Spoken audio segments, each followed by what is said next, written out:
go ahead and get started. So this is the economics of mining session. I put together this session at the last minute because I'm really interested in the economic security behind these consensus protocols that we're doing. And I think when we say mining, we might have some conversation about other types of membership protocols as well, not just proof of work. But first, I'd like to introduce Matt Weinberg, who's an assistant professor at Princeton, and will be giving a talk about mechanism design as it applies to cryptocurrencies. Great, thank you. Okay, so since I actually have no idea quite how broad the audience is, but I assume that it's much broader than I'm used to. So I'm just gonna start by trying to give a sense of what I want to get through in this talk. And I would say maybe the main takeaways are, this, I'm going to remind you of this at the end, and then the entire talk is just going to be filled with like examples of me trying to back this up a little bit. So like Neha said, my background is in mechanism design. So what that means is the entire talk is going to focus on the design of cryptocurrencies. I'm not going to focus on why they have value or that kind of economics. It's just going to be the economics of securing cryptocurrencies. And the other thing that means is that unlike some of the other morning talks, I'm only going to focus on what I would call maybe a strategic attack versus a malicious attack. So the only kinds of things I'm going to talk about are deviations that don't really interfere with consensus. The consensus is still going to work, but whoever's launching the attack is going to get extra money that they weren't supposed to get. And kind of like my impression is that most people understand that this is kind of like a long-term concern because it poses an indirect threat to consensus, even though the individual attack itself is not itself disrupting consensus immediately. The other distinction I would like to make is that the kind of stuff that's going to come up in this talk again is you're going to see sort of like stylized models, and you're going to look at it and you're going to say that's missing some aspect of the model. And I kind of want to point out that's intended and that's by design, because the point of this kind of research is to understand one aspect at a time really well. The point of the research that I'm going to talk about is not to design a full implementation that is perfect and works. The goal is to understand one aspect at a time and kind of give advice to people who are better at engineering or better at designing protocols. But again, the goal is to understand one aspect at a time. So everything you see, you're going to look at it and you're going to say the model's missing something. Again, that's intended. Okay. And then the last thing I wanted to point out was, so I feel like my main goal is I want to try and represent my research community, which is called economics and computation, because a lot of us are starting to get interested in cryptocurrencies, but we are very different than the other research communities that are here. So I'm going to try my best to do that. But obviously, I'm just one person in this community. I'm not like officially speaking on behalf of this community or anything. So these are my opinions, but I'm going to try and give you a sense of what our community is like. Okay, so now let me start getting into the material and say, what do I mean by a strategic attack? So as a running example, imagine that you're participating in something like Nakamoto consensus. Then there are some things that you just can't do, right? So you can't just forge transactions without breaking digital signatures. You can't just retroactively change contents of a block without finding collisions in a hash function.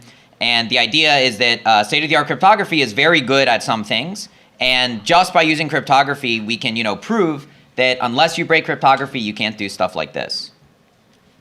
But stuff that you can do is if, again, Nakamoto consensus as an example, when you create a block, you can point to any block you want as the previous block. It doesn't have to be the longest chain.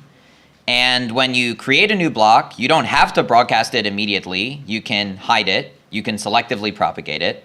And when you're including transactions, you don't have to include a full block. You don't have to include the transactions which are paying you the most. You can include whatever set you want.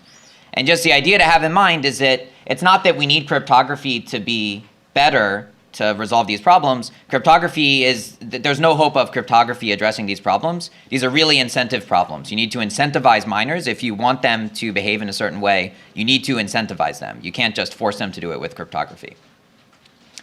And then again, just to be clear, in this talk, I'm not going to talk at all about eclipse attacks or network partitioning attacks or anything to do with latency or the kind of stuff you would normally see in distributed computing. And again, the reason is that I want to really isolate one aspect and understand it well. Okay, and so to do that, I'm going to try to give a brief overview of several topics. And so what that means is in this talk, I'm not going to get deep into anything. But I am happy to offline talk forever about any of them. So if you're interested, you can ask me. And again, the sampling of topics is biased towards my own research just because that's what I know best. And so those are the examples I can present better. Okay, and I won't read through the list. This is just, again, representative topics that I want to cover. So I'll actually start by defining a formal game, just so, again, I can give you a sense of what does a typical EC result look like, and then I'll apply it in a couple of these other settings. Okay, so the first thing I want to do, I'm going to present a model. It's going to be a mathematically formal model, and then I'm going to state some results that are true in this model. And the reason I want to go through this is, again, just to show you the process that goes into like writing an EC paper. So here's what I want to do. I want to create a game, and I want to claim that it does a good job of capturing miner incentives when they are participating in a proof-of-work-based cryptocurrency. Say, for instance, it's based on Nakamoto consensus or Bitcoin. So the setup I want to have, I'm going to say, okay, there's a bunch of miners, and every miner has some mining power. And just for simplicity, let me say the mining power sum to 1. So XM is exactly the probability that that miner finds an X block. And at all points in time, I want to say that this miner is aware of some directed tree. So think of this as there's some genesis block that everyone agrees on. And then every time someone creates a new block, I'll think of that as a node in this tree. And I'll think of a directed edge as pointing to the previous block that you're claiming is in your building off of. Okay, so at every time step, I'm just going to go 1, 2, 3 up to infinity. A random miner is going to be selected to create a block proportional to their computational power. When you create a block, you create a node in your own graph. And when you create a node, you can add a directed edge to any other node in your graph, right? So that's trying to capture. You don't have to follow the longest chain. Maybe that's what the protocol would ask you to do, but you can point to any block you want. And at every time step, you can also broadcast any of the nodes that you created or that you're aware of. You can broadcast them to any other nodes you want. But again, you don't have to. There's no cryptography forcing you to do that. And what are the payoffs in this game? So I want to take the limit as a number of steps go to infinity of the fraction of blocks that M creates in the longest chain. And I'll call that their payoff. Okay, so this is a one-slide description of the game. I want to highlight some aspects of it on the next slide, and then I'll pause if there are questions about parsing this. Okay, so this is the game. And what I want to do is emphasize what are the modeling assumptions that I made going in, and which ones do I consider significant and not significant. So one thing I did was I just kind of said that time steps are discrete. And I said every time step, someone is finding a block. And we all know that's not how proof of work works. We know that blocks are found according to an exponential distribution. And so I'm abstracting this away and saying that I don't think it matters for the model. In this step, I just said that there's one operation called broadcast. If you broadcast your nodes, everyone hears about it and everyone hears about it instantly. And it's not the case that you can, for instance, selectively broadcast your node to some people but not others, or that I'm also completely abstracting away latency from that. And when I define the payoffs, I want to note that this is assuming that the players are trying to maximize the Bitcoin they get per unit time. And it's also assuming that the rewards are driven entirely by the block reward. And so it's assuming that the transaction fees are 0. Okay, so let me now go through each of these assumptions and say what I think about them, and also what I think you should think about them. So for things like abstracting away the exponential time to find blocks, that definitely makes the model and the math a lot simpler to explain and analyze. And superficially, it seems less realistic. I don't think this actually affects the qualitative conclusions that you would draw from this model at all. So I don't think something like this should bother you. You should say, okay, mathematically it's a little bit different, but it seems like I'm going to get the same conclusions. And I would say the same thing for abstracting away this point-to-point communication and latency. Like, yes, you should care about latency for all of the distributed systems concerns. Otherwise, otherwise it becomes a trivial distributed systems problem. But from the perspective of incentives, I don't think latency plays a huge role. For the last assumption, this one I think is different. So first, when I say I'm assuming that the players are trying to maximize their Bitcoin per unit time and that there are no transaction fees, this I think is significant, right? So the terms I would use is that it assumes, for instance, that the exchange rate between US dollars and Bitcoin is what economists would call exogenous. It means that if I am doing something like selfish mining, I'm not affecting the value of Bitcoin, and I really still want to just maximize the number of Bitcoin that I get. And that's a real assumption that I think someone, could challenge. And it also assumes that there's a block reward dominating transaction fees. I don't think it's a huge deal to say that the transaction fees are zero when they're really very small, but it's a huge deal, I think, to say that the transaction fees are zero when actually you're paid entirely in transaction fees.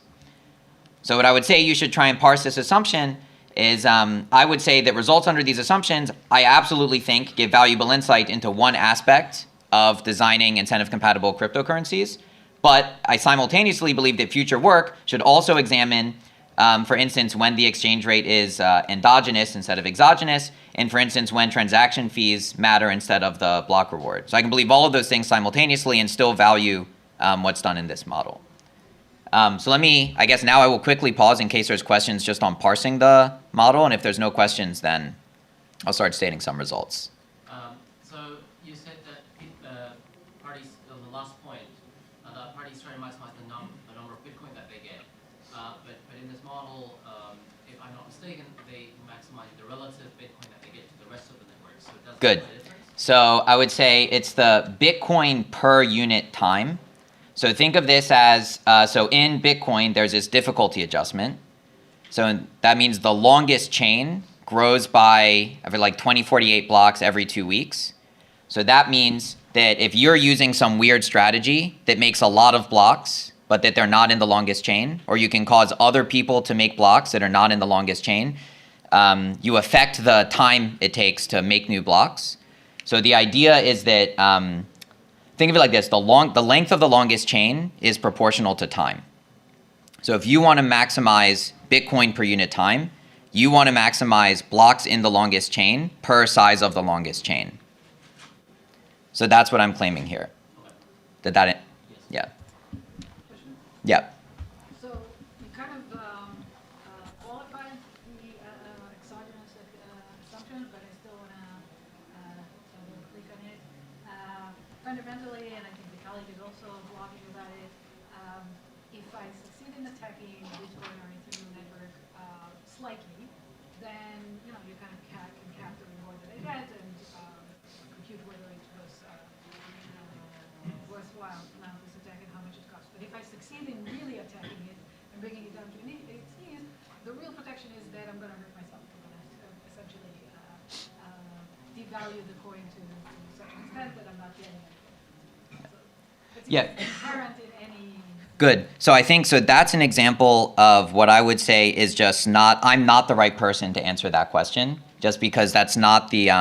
So the question was more about like, there's a difference between you affect a currency a little bit and you affect the exchange rate a little bit. That's the kind of stuff that I would say you could model like this, versus something where you do so much selfish mining that the currency is now worthless, or you do whatever you do so that the currency is worthless. And I would say that, mechanism design is, I think, not the right way to think of that. I think that classical distributed systems are already doing a good job thinking about those problems. Okay. Okay, so since let me just, a quick sanity, let me skip this. If you want to do a sanity check to confirm that you understand what the model is, that's a sanity check of what the longest chain protocol would sound like in that language. And let me just kind of remind you of the story that happened leading up to selfish mining. So in Nakamoto's first paper, there was some intuition suggesting that if all other miners follow the longest chain protocol, and you have less than 50% of the computational power in the network, then your best response in this game is also to follow the longest chain protocol. Now, of course, Nakamoto did not say it in this language, but I would say that's kind of the reasonable conclusion that most people drew and believed for a long time. And there was even this correct random walk analysis in the paper that basically said that there's a specific kind of strategy that will not work if you have less than 50% of the total computational power.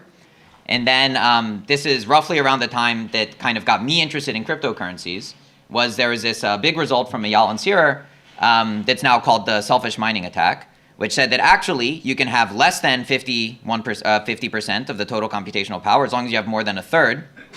And then there is something better you can do. If everyone else is following the longest chain protocol, you can do better than following the protocol yourself.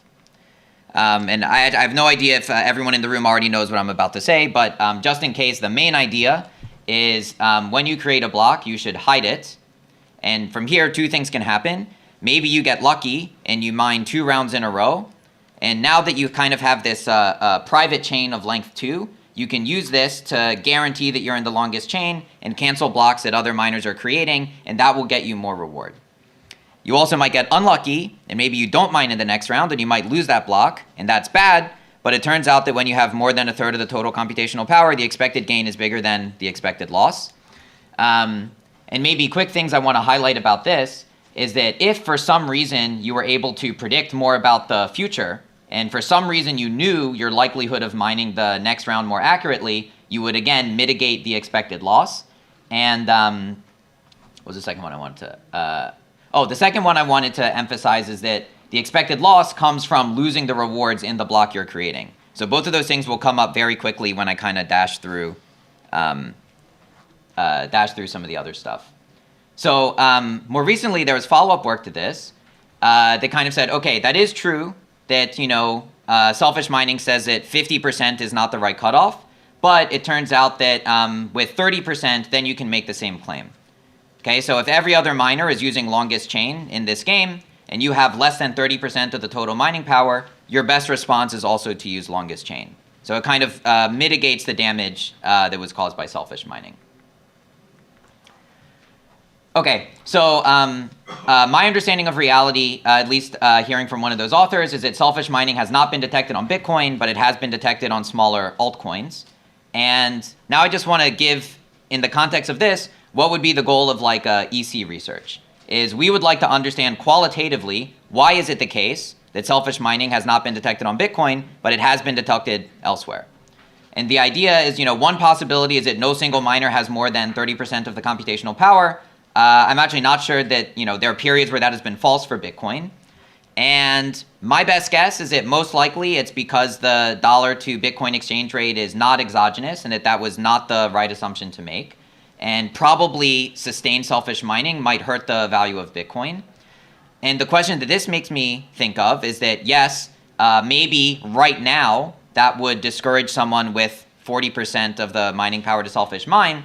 But what would happen if a large miner could short sell Bitcoin and then they weren't affected by the fact that the exchange rate went down? And currently you can't do something like that, but eventually that might no longer change. So the idea is that I would say the value of this kind of research is trying to really understand why is it the case that on one currency you see it, on another currency you don't, and if things change in the future, what things should you be looking out for? Okay, so I think I don't have enough time to go through everything that I wanted to, or nearly everything that I wanted to say. So I think what I want to do is just kind of like state a few results and then kind of go to my last slide, and then Neha said there'll be lots of questions later. So let me just say one result that maybe will not be super clear since I didn't get to build up the model. But if in the case where transaction fees become dominant instead of block rewards for payment, so this is work this is Miles Karsten, Harry Kalabner, and Arvin Narayanan. We showed that the incentive issues are way more complex for transaction fees than block reward, even if all of the miners are risk neutral. Roughly, some intuition you should have if you're following the stuff on selfish mining is that when you're rewarded by transaction fees, it's just possible sometimes you're going to mine a block that was not worth all that much. If you happen to mine a block that's not worth all that much, you may as well hide it and try to selfish mine because the cost is low. Okay, and so that's one reason why the incentives are very different. There's other stuff going on too, but I will definitely... Okay, so I'll skip over this, and I'll just make one last point. So one last point about the difference between proof of stake and proof of work, I would say, is where is the source of randomness coming from? So the way I think of proof of work is that there's somehow there's this like magic external source of randomness that has nice properties, which is who happens to be the next miner to invert the hash function. And it turns out it's just very hard to get that kind of pure randomness using the cryptocurrency itself as a source of randomness. And I would say the main result I want to take away here is that, so I mentioned that if somehow your randomness had the property that you could predict a little bit in the future more accurately how likely you were to be the next miner, you could do selfish mining better. Because you could know to only withhold your block if you're going to be successful, and don't withhold your block if you're not going to be the next miner. And so it turns out there's actually a formal theorem that says kind of any proof of stake protocol based on Nakamoto consensus is vulnerable, is more vulnerable to selfish mining than the proof of work counterparts. Last thing, I'm just going to skip through this. I will just pause and say, all right, so I'll just leave this paused. If anything sounds interesting about this, I'll talk more about it during questions or ask me later. And I'll repeat the main takeaways on the last slide. Okay, so I guess the fact that people are here means that hopefully people understand that I think incentives are really important. Again, I don't think they should replace classic distributed systems analysis, but I do think it's important to also do mechanism design style analysis. And again, the main thing that I hope you took away from the examples is that our community tends to focus on what I was terming consulting versus engineering. We try to write one paper that understands one aspect very well. And so what that means is that every paper has something unrealistic about the model, but that's by design because we need to understand that one aspect really, really well. And so again, what you should think of the goal of this research is to build a body of research which lets us reason, for instance, about new protocols before they're deployed or circumstances before they actually change, because we have a good idea of what each of the individual components do. But maybe for a given, but for a specific protocol in a specific time, of course, doing specific analysis to that protocol at that time is going to be more useful. All right, let me just stop there because I think I'm now out of time, and offline or during the session, I'll answer whatever questions come up.